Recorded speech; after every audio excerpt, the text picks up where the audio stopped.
السلام علیکم سامعین، یکم جمادی الاولیٰ کی تاریخ شروع ہو چکی ہے، 23 اکتوبر ہے۔ خبر کا عنوان ہے شیخ ڈاکٹر صالح بن فوزان کو سعودی عرب کا مفتی اعظم مقرر کیا گیا ہے۔ خبر سنیے تفصیل سے۔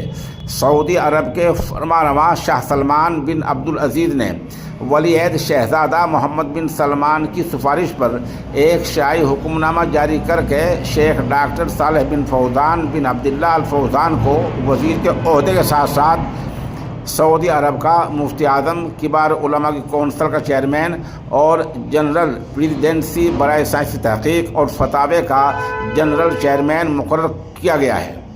اس موقع پر ڈاکٹر صالح الفوزان کی سوانح عمری کی جھلکیاں پیش کی جاتی ہیں۔ ڈاکٹر صالح الفوزان 1354 ہجری سن 1936 عیسوی میں القصیم کے شہر الشماسیہ میں پیدا ہوئے۔ انہوں نے اپنے آبائی شہر میں باقاعدہ تعلیم حاصل کی۔ اس کے علاوہ بریدہ میں دینی دروس کے حصول کے لیے، دینی تعلیمات کے لیے بعض علماء جیسے شیخ عبداللہ بن حمید کے حلقے اور شیخ ابراہیم بن عبید کے حلقے میں بھی شرکت کی۔ نئے مفتی عام کے پاس ایک وسیع علمی ذخیرہ ہے۔ انہوں نے شریعت کے شعبے میں یونیورسٹی کی ڈگری حاصل کی اور ایک علمی مقالے فنون میراث پر ماسٹرز کی ڈگری بھی حاصل کی۔ مفتی صالح الفوزان نے ڈاکٹریٹ کا مقالہ کھانے پینے کی اشیاء کے موضوع پر لکھا۔ انہوں نے اس مقالے میں دلائل کے ساتھ واضح کیا کہ کون سی چیزیں حلال ہیں اور کون سی حرام ہیں۔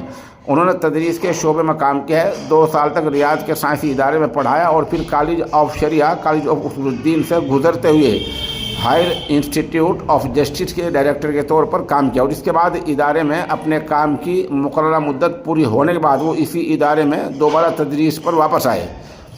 متعلقہ پس منظر میں شیخ صالح الفوزان و دیگر ذیلی سرگرمیوں میں بھی حصہ لیتے رہے، جیسے لیکچرز دینا، تصنیف کرنا۔ شیخ صالح کبار علماء کی کونسل کی رکنیت اور مکہ مکرمہ میں فقہی اکیڈمی کی رکنیت بھی رکھتے ہیں۔ وہ حج کے موسم میں اسلامی بیداری کے لیے داعیوں کی نگرانی بھی کرتے ہیں۔ بہرحال شیخ موصوف کو سعودی عرب کا مفتی اعظم مقرر کر دیا گیا ہے۔